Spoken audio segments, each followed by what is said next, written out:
Hello, good morning all of you. Now class 8th civics chapter 8 criminal justice system in India. ठीक है। भारत में अपराध न्याय व्यवस्था। भारत में अपराध न्याय व्यवस्था। देखिए, in a society the judiciary and the police have the joint responsibility to secure justice to the people. किसी समाज में द जुडिशरी यानी न्यायपालिका और पुलिस साथ साथ जिम्मेदार होती हैं लोगों को न्याय दिलाने के लिए, लोगों के न्याय की सुरक्षा करने के लिए। While a court is responsible to uphold the law. Court की अगर हम बात करेंगे तो वो जिम्मेदार होता है कानून को बनाए रखने के लिए। Settle disputes in accordance with the law. कानून के अनुसार वो झगड़ों को सुलझाता भी है। Protect the fundamental rights of the people. लोगों के मौलिक अधिकारों की रक्षा करता है। And ensure the implementation of the laws in the society. और समाज में किस तरीके के कानूनों को लागू करना है इस बात का भी विश्वास दिलाता है। तो ये कोर्ट का काम हो गया। और द पुलिस प्रिवेंट क्राइम। जो पुलिस होती है वो अपराधों को रोकती है। Maintain law and order. नियम और कानूनों को व्यवस्थित करती है। And punish those who break the law. और उन लोगों को दंड देती है या सजा देती है जो कानून को तोड़ते हैं।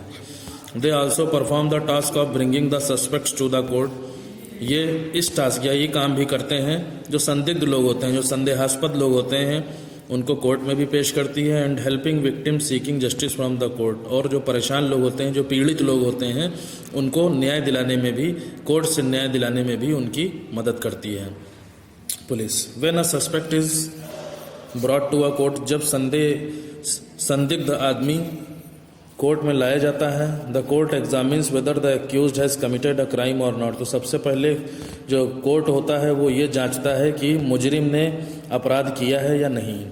इफ फाउंड गिल्टी, अगर उसे अपराधी पाया जाता है, the suspect is awarded a suitable punishment. तो उस संदिग्ध आदमी को उसी के लायक दंड भी दिया जाता है, सजा भी दी जाती है, सूटेबल फॉर देयर क्राइम। जिस तरीके का भी उसने अपराध किया होता है उसी के हिसाब से उसको सजा भी दी जाती है। In this chapter we will see how justice is secure to the people in a district. इस चैप्टर में हम ये पढ़ेंगे किस तरीके से जो जिले में न्याय लोगों के लिए सुरक्षित है। डिस्ट्रिक्ट एडमिनिस्ट्रेशन, जिला प्रशासन। For the case of administration, for the ease of administration, प्रशासन की सहूलियत के लिए। All states in India are subdivided into district. राज्य में, भारत में जितने भी राज्य हैं वो जिलों में बटे हुए हैं। In a district when a person needs to report a crime. एक जिले में जब किसी व्यक्ति को किसी अपराध की सूचना देने की जरूरत होती है, he or she first needs to go to the police. उसे सबसे पहले पुलिस के पास जाने की जरूरत होती है। Police in a district the superintendent of police is the highest police officer. किसी जिले में जो पुलिस अधीक्षक होता है, जो एसपी होता है, वो सबसे बड़ा पुलिस अधिकारी होता है। He or she is assisted by other police officers. दूसरे पुलिस अधिकारी उसकी मदद करते हैं, जैसे कि डिप्टी सुपरिटेंडेंट ऑफ पुलिस या डीएसपी जिसको बोलते हैं, इंस्पेक्टर हो गए, कांस्टेबल्स हो गए, ये सब मिलकर पुलिस अधीक्षक की मदद करते हैं। In the maintenance of law and order in the district. किसी भी डिस्ट्रिक्ट में नियम और कानून को मेंटेन करने के लिए constable, inspector, superintendent of police और डिप्टी सुपरिटेंडेंट ऑफ पुलिस की मदद करते हैं। अ डिस्ट्रिक्ट इज फर्दर सब डिवाइडेड इनटू स्मॉलर एरियाज। जिला आगे चल करके थोड़े छोटे छोटे इलाकों में बट जाता है। All these areas are looked after by the police station. ये जितने भी एरियाज होते हैं इनकी देखभाल पुलिस स्टेशन करते हैं। Assign to them as per their area. जो कि उन्हें असाइन किए जाते हैं, उनको दिए जाते हैं वहाँ की जनसंख्या के हिसाब से और वहाँ पर हो रहे अपराध के हिसाब से। These police station are headed by the station house officer. इन पुलिस स्टेशन का मुखिया स्टेशन हाउस ऑफिसर या दरोगा होता है। The SHO of a police station is assisted by other police officers called constables. SHO, किसी पुलिस स्टेशन का जो एसएचओ होता है उसकी मदद दूसरे पुलिस अधिकारी करते हैं, जिन्हें कांस्टेबल्स या हवलदार कहा जाता है। Together the SHO and constables are responsible for maintaining law and order in the area assign to them. ये एसएचओ और जो हवलदार होते हैं, जो कांस्टेबल्स होते हैं, ये साथ साथ जिम्मेदार होते हैं उस एरिया के लिए जो भी उनको नियुक्त किया गया है, वहाँ पर नियम और कानून को मेंटेन करने के लिए यही लोग जिम्मेदार होते हैं। A person who wants to report a crime. कोई भी व्यक्ति जो कि अपने जो भी अपराध की सूचना देना चाहता है, first needs to register written complaint with the police. सबसे पहले पुलिस के पास एक लिखित शिकायत रजिस्टर दर्ज करानी चाहिए। This written complaint related to the occurrence of the crime. ये जो लिखित शिकायत होती है ये अपराध की घटना के बारे में होती है या उससे संबंधित होती है, जिसे एफआईआर या फर्स्ट इंफॉर्मेशन रिपोर्ट के नाम से जाना जाता है। अ person who can not read and right. ऐसा व्यक्ति जो सुन नहीं सकता है लिख नहीं सकता है या पढ़ नहीं सकता है, may choose to register an oral complaint, उसे ओरल कंप्लेंट शिकायत देने का या केवल ओरली कंप्लेंट देने का भी उसके पास चॉइस होती है रजिस्टर कराने के लिए FIR। It is the duty of the station officers, ये पुलिस स्टेशन के अधिकारियों का कर्तव्य होता है to convert the oral complaint of the complainant into format of the FIR, कि जो ओरल कंप्लेंट कर रहा है यानी जो मुंह से बोल करके सुना रहा है अपनी शिकायत, तो उनका ये कर्तव्य बनता है कि उसको FIR के फॉर्मेट में उस शिकायत को बदल दें on behalf of the complaint, शिकायतकर्ता के आधार पर या उसके बिहाफ पर। An FIR contains the details of the complainant, FIR में शिकायतकर्ता के सारे डिटेल्स होते हैं, अपराध किस दिन किया गया है उसकी तारीख होती है, किस समय किया गया है, कहाँ पर किया गया है, लोकेशन मतलब, and facts of the incident, और घटना से जुड़े हुए जो फैक्ट होते हैं वो सब इसमें होते हैं। Along with the names of the people, साथ में उन लोगों के नाम भी होते हैं जो कि घटना में शामिल होते हैं, एंड विटनेसेस, और गवाहों के भी नाम होते हैं अगर कोई मौजूद हैं तो। फिर क्या कह रहे हैं, Once written the FIR needs to be signed by the complainant, एक बार जब FIR लिख ली जाती है तो उस पर शिकायतकर्ता के हस्ताक्षर भी होते हैं। However, it is advised that one must go through the complaint thoroughly before signing it, लेकिन फिर भी ऐसी सलाह दी जाती है कि एक बार शिकायत को कायदे से पढ़ लिया जाए, थारोली पढ़ लिया जाए, जब भी उस पर हस्ताक्षर किया जाए, जो शिकायत करता है वो उसको अच्छे से पढ़ ले। This is because it is only after the registration of the FIR that the police start the investigation, ऐसा इसलिए कहा जाता है क्योंकि केवल यही वो तरीका है जिसमें FIR को रजिस्टर हो जाने के बाद पुलिस अपनी जांच शुरू करती है, अपनी इन्वेस्टिगेशन शुरू करती है।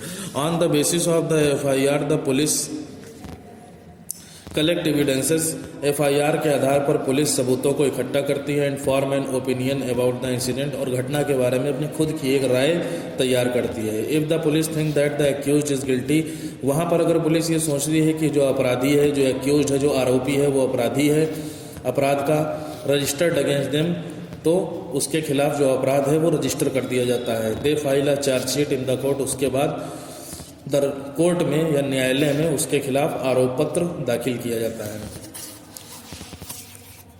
राइट्स ऑफ द एक्यूज्ड के अधिकार क्या हैं, आरोपी के अधिकार क्या हैं। The responsibility of the police is to investigate a case and bring the accused to the court, police की जिम्मेदारी होती है कि मुकदमे की जांच करे, and bring the accused to the court, और न्यायालय में कोर्ट में एक्यूज्ड को पेश करे, आरोपी को पेश करे।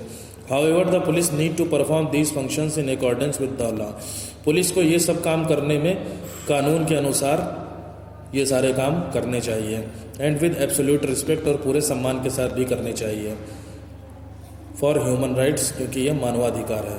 The constitution of India prescribe the following rights for an accused or arrested person in India, Bharat का संविधान निर्धारित करता है या तय करता है कुछ नीचे दिए गए अधिकार हैं जो कि अरेस्टेड पर्सन यानी कैद किए गए व्यक्ति के लिए या आरोपी के लिए होते हैं। The person needs to be informed about the reason for his or her arrest at the time of arrest, जो व्यक्ति अरेस्ट किया जाता है, जिसको कब्जे में लिया जाता है, उस व्यक्ति को उसका रीज़न पता होना चाहिए। The arrested person should be presented before the court with in 24 hours of the arrest करने के 24 घंटे के अंदर उसको कोर्ट में पेश करना चाहिए अरेस्टेड पर्सन को, आरोपी व्यक्ति को। The arrested person should not B tortured और बीटन और शॉट बाय द पुलिस, जो अरेस्टेड पर्सन है उसको टॉर्चर नहीं करना चाहिए पुलिस को, और मारना या पीटना नहीं चाहिए। Confessions made by the arrested person in the custody should not be used as evidence in the court, confessions यानी जो भी अपराध स्वीकार करता है अरेस्टेड पर्सन पुलिस की हिरासत में, वो कोर्ट में सबूत के आधार पर पेश नहीं किए जा सकते हैं। Women and children under the age of 15 years can not be called to the police station, महिलाएं और बच्चे जो कि 15 साल से कम उम्र के हैं उनको पुलिस स्टेशन नहीं बुलाया जा सकता है। Just for the purpose of questioning, यानी क्वेश्चन पूछने के लिए, केवल सवाल जवाब करने के लिए ही महिलाओं को और बच्चे जो कि 15 साल से छोटे हैं उनको पुलिस स्टेशन नहीं बुलाया जा सकता है। ये आरोपी के अधिकार हैं। Apart from These the police also need to prepare a memo of arrest containing the time and date of arrest before the arrest. इन सबसे अलग पुलिस को इस बात की भी ज़रूरत होती है, prepare a memo of arrest, कि वो अरेस्ट का एक ज्ञापन तैयार करे, विज्ञापन तैयार करे, containing the time and date of arrest before the arrest, जिसमें अरेस्ट होने का टाइम और डेट भी मौजूद हो। अरेस्ट करने से पहले पुलिस को ऐसा ज्ञापन या एडवर्टीजमेंट तैयार कर लेना चाहिए। The memo should be signed by one of the witnesses, ये जो मेमो होता है इस पर किसी न किसी एक गवाह का साइन जरूर होना चाहिए। एंड काउंटर साइन और जवाबी हस्ताक्षर भी होने चाहिए बाय द अरेस्टेड पर्सन, जो भी पर्सन अरेस्ट किया गया है उसके जवाबी हस्ताक्षर भी होंगे और जिसने आरोप लगाया है उसके भी हस्ताक्षर चाहिए। डिस्ट्रिक्ट कोर्ट्स, जिला न्यायालय।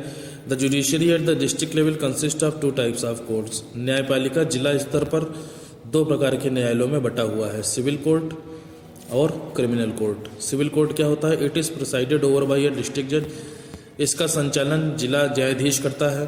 और क्रिमिनल कोर्ट फौजदारी न्यायालय और सिविल कोर्ट यानी दीवानी न्यायालय और फौजदारी न्यायालय, इसका संचालन सेशन जज करते हैं। It hears cases such as property and financial dispute, यानी संपत्ति से जुड़े हुए और रुपए पैसे से जुड़े हुए जो झगड़े हैं वहाँ इनकी सुनवाई सिविल कोर्ट में होती है। It hears cases of murder theft, इसमें चोरी डकैती या कत्ल वगैरह के जो केसेस होते हैं वो क्रिमिनल कोर्ट में सुने जाते हैं। After the police have filed a chargesheet in the court, the case is heard in court. आरोप पत्र दाखिल करने के बाद न्यायालय में आरोप पत्र दाखिल करने के बाद police the case is heard in the court, जब पुलिस जो है चार्जशीट कोर्ट में दाखिल कर देती है, आरोप पत्र अपना भेज देती है, तब उसकी सुनवाई होती है कोर्ट में। अ केस हैज़ 2 पार्टीज़, जो भी मुकदमा होता है उसमें 2 पार्टीज़ होती हैं। प्रोसिक्यूशन होता है, अभियोग पक्ष, अभियोग बोलते हैं जो आरोप लगाता है, और दूसरा होता है डिफेंस यानी बचाव पक्ष होता है। 2 तरीके की पार्टीज होती हैं जो बचाता है उसको। The prosecution is handled by a public prosecutor, जो आरोप लगाए जाते हैं वो एक सरकारी वकील के थ्रू, पब्लिक प्रोसिक्यूटर के थ्रू लगाए जाते हैं। हु प्रेजेंट द फैक्ट्स, जो कि फैक्ट्स यानी जो चीज़ें हुई हैं उनको सामने रखता है, गवाहों सबूतों को सामने रखता है। As submitted by the police before the court, जो भी पुलिस ने कोर्ट को पेश किए हैं पुलिस ने वो सब उसके सामने रखता है न्यायालय के सामने। The prosecution proves the guilt of the accused person, prosecution यानी जो आरोप लगाने वाला पक्ष है, जो पार्टी है, वो अपराध को सिद्ध करती है आरोपी पर्सन यानी आरोपी व्यक्ति जो होता है जिसको पकड़ा गया है उसके खिलाफ आरोप सिद्ध करता है, उसका आरोप सिद्ध करता है, प्रूव करता है कि उसने ये अपराध किया है। The defence helps the accuse to prove that he or she is not guilty, और जो बचाव की पार्टी होती है, डिफेंस करने वाली पार्टी होती है, आरोपी की मदद करती है कि उसने अपराध नहीं किया है। Both the parties cross examine, दोनों पार्टीज एक दूसरे से जिरह करती हैं यानी क्वेश्चनिंग करती हैं। द एविडेंसेज एंड विटनेसेस, सबूत रखती हैं, गवाहों को पेश किया जाता है। प्रेजेंटेड बाय ईच अदर, जो कि एक दूसरे के होते हैं। And rest their cases in front of the court, और बाकी का केस कोर्ट के सामने रखा जाता है। On the basis of the evidences presented, जो भी सबूत पेश किए जाते हैं उनके आधार पर, चाहे प्रोसिक्यूशन ने किए हो चाहे डिफेंस ने किए हो, द जज decides whether the accused is guilty और नॉट, जो न्यायाधीश होता है वो ये तय करता है कि आरोपी अपराधी है या नहीं है।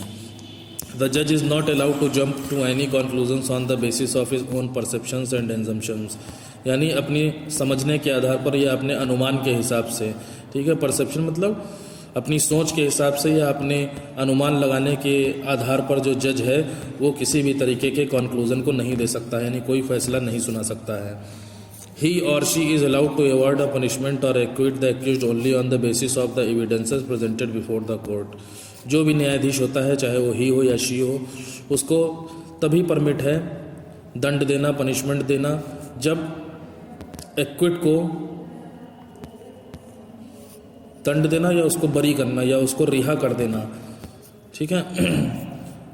ही और शी यानी ये न्यायाधीश के लिए हो रहा है, जो भी जज है उसको आरोपी को दंड देना या उसको रिहा करने का अधिकार, परमिट तभी है on the basis of the evidences, केवल सबूतों के आधार पर, प्रेजेंटेड बिफोर द कोर्ट, जो कि कोर्ट के सामने पेश किए गए हैं। कहने का मतलब क्या है, जो भी जज है चाहे वो ही हो चाहे शी हो, उसको चाहे अपराधी को दंड देना हो या उसको रिहा करना हो तो वो उसी आधार पर रहेगा जिस हिसाब से सबूत कोर्ट में पेश किए गए हैं, जो भी गवाह और सबूत कोर्ट में पेश किए गए हैं उसी के आधार पर छोड़ा जाए कि उसको कैद में डाल दिया जाए, ये सब सबूतों के आधार पर ही किया जाता है। Also the awarded punishment should be in accordance with the extent of the crime, और जो भी पनिशमेंट दिया जाता है आरोपी को वो अपराध की हद के हिसाब से, उसकी सीमा के हिसाब से ही दिया जाता है। कमिटेड बाय द गिल्टी, जो भी अपराधी ने अपराध किया है। This practice of determining the guilt or innocence of a person through the legal process and preventing the miscarriage of justice is known as the fair trial. ये जो practice होती है, ये जो काम होता है अपराध को तय करने का या फिर किसी व्यक्ति को निर्दोष साबित करने का, कानून की प्रोसेस के हिसाब से और न्याय के निष्फल हो जाने को रोकता है। ठीक है, इसे ही हम उचित सुनवाई कहते हैं या फेयर ट्रायल कहते हैं। ठीक है, निष्पक्ष जांच या निष्पक्ष सुनवाई। निष्पक्ष मतलब बिना फॉर्मेलिटी किए किसी के साथ जो फैसला सुनाया जाता है उसे फेयर ट्रायल या उचित सुनवाई कहा जाता है। क्या कह रहे हैं हम? किसी व्यक्ति का अपराध सिद्ध करना या उसको निर्दोष साबित करना, किसी व्यक्ति का अपराध सिद्ध करना या फिर उसको निर्दोष साबित करना कानून के प्रोसेस के हिसाब से, और कानून निष्फल भी ना होने पाए। मिसकैरेज मतलब कानून की हत्या भी ना होने पाए। इस तरीके की जो सुनवाई होती है उसे फेयर ट्रायल या उचित सुनवाई कहा जाता है। The fair trial upholds the right to life of the people. जो उचित सुनवाई होती है वो लोगों के जीवन के अधिकार की सुरक्षा करता है। And the rule of law in the society, और समाज में कानून के नियम को बनाए भी रखता है। लोगों के जीवन के अधिकार की सुरक्षा करता है जो फेयर ट्रायल होता है। जो उचित सुनवाई होती है वो लोगों के जीवन का जो अधिकार होता है उसकी सुरक्षा करती है और समाज में कानून का जो नियम है उसको भी बनाए रखती है। ठीक है, इस तरीके से ये चैप्टर आपका फिनिश हुआ। Next on thank you very much.